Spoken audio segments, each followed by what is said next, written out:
Exercise के बाद और एक्सरसाइज से पहले खाए जाने वाले खाने का हमारे शरीर पर बहुत ज्यादा असर पड़ता है और बहुत तेजी से असर पड़ता है। इसलिए हम सभी को इन बातों का पता होना चाहिए कि एक्सरसाइज से पहले और बाद में आपको क्या खाना चाहिए, क्यों खाना चाहिए, और अगर आप बिना कुछ खाए एक्सरसाइज करते हैं तब ऐसे में हमारे शरीर पर इसका क्या असर पड़ता है। इस टॉपिक को हम 2 पार्ट्स में कवर करेंगे। पहले हम जानेंगे प्री वर्कआउट यानी एक्सरसाइज से पहले खाए जाने वाले खाने के बारे में, उसके बाद बात करेंगे एक्सरसाइज के बाद खाए जाने वाले खाने के बारे में। बेसिकली एक्सरसाइज करते वक्त हमारे शरीर को 2 चीजों की सबसे ज्यादा जरूरत पड़ती है। एक है कार्बोहाइड्रेट्स जो कि शरीर की एनर्जी को बनाए रखने का काम करता है वर्कआउट करते समय। दूसरा है प्रोटीन जो कि वर्कआउट के दौरान डैमेज हुई मसल्स को रिपेयर करने का काम करता है। साथ ही इसकी कम ज्यादा मात्रा होना भी बहुत जरूरी है। जैसे कि अगर आप प्री वर्कआउट मील लेते हैं तब इसमें कार्बोहाइड्रेट्स की मात्रा सबसे ज्यादा होनी चाहिए, प्रोटीन की मात्रा कम होनी चाहिए और फैट्स की मात्रा ना के बराबर होनी चाहिए। और इन्हीं चीजों को ध्यान में रखते हुए मैंने आपके लिए 2 ऐसे बेस्ट फूड सेलेक्ट किए हैं प्री वर्कआउट के लिए। अगर आप नॉन वेजिटेरियन हैं तब आप 2 केलों के साथ 2 अंडे की सफेदी ले सकते हैं। ये आपके लिए एक बेहतर ऑप्शन होगा क्योंकि केले में कॉम्प्लेक्स कार्बोहाइड्रेट्स होते हैं और अंडे की सफेदी में भरपूर मात्रा में प्रोटीन पाया जाता है। लेकिन अगर आप वेजिटेरियन हैं तब ऐसे में आप 50-100 ग्राम उबले हुए चने और भुने हुए पोहे के साथ इसका इस्तेमाल कर सकते हैं। पोहा जो कि चावलों से बना होता है तो ये आपके लिए काफी फायदेमंद साबित होगा। चने से आपको काफी अच्छी मात्रा में प्रोटीन मिल जाता है और पोहे से आपको काफी अच्छी मात्रा में कार्बोहाइड्रेट्स मिल जाते हैं। हालांकि चने में एक अमाइनो एसिड मिसिंग होता है, लेकिन अगर आप पोहे के साथ चने का इस्तेमाल करते हैं तब इस अमाइनो एसिड की कमी पूरी हो जाती है,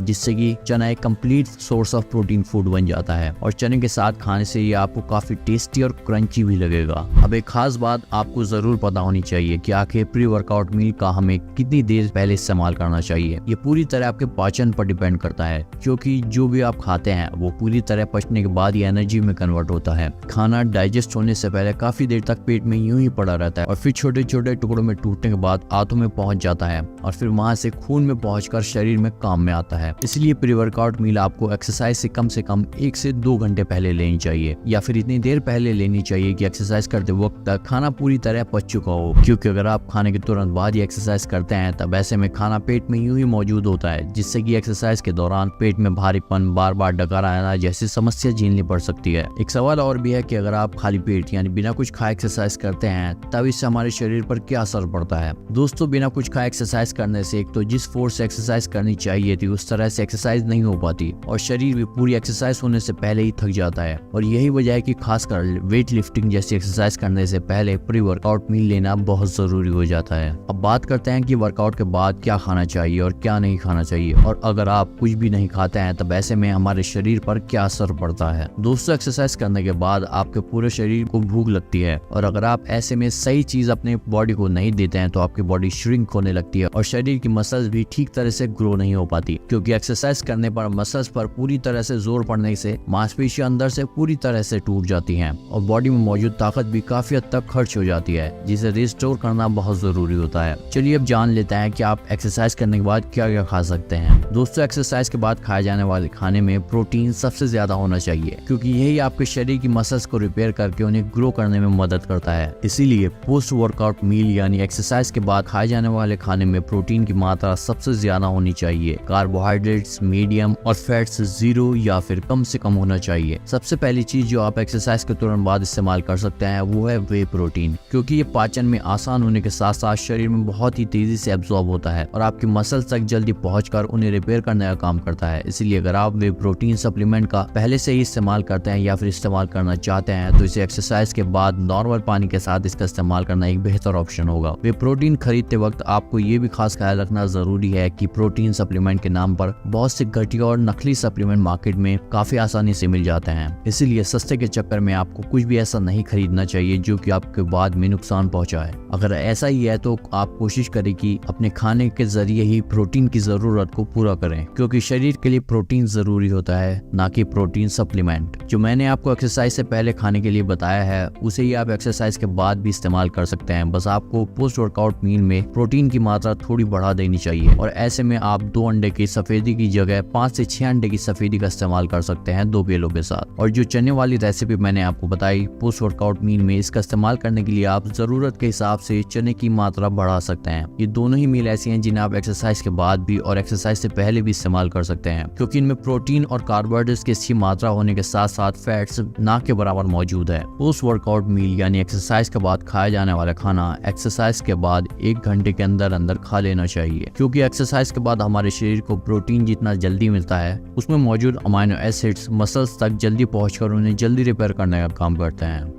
दोस्तों, अगर आप एक वेट गेन या वेट लॉस डाइट प्लान चाहते हैं तो लिंक आपको डिस्क्रिप्शन में मिल जाएगा, तो आप हमारी वेबसाइट पर विजिट कर सकते हैं डाइट प्लान्स के लिए। और अपने थॉट्स कमेंट में ज़रूर शेयर कीजिएगा, मैं कोशिश करूंगा कि आपके कमेंट्स का रिप्लाई करूं। सो आज की वीडियो में बस इतना ही, मिलते हैं आपसे फिर एक न्यू वीडियो के साथ। Till then take care and bye bye.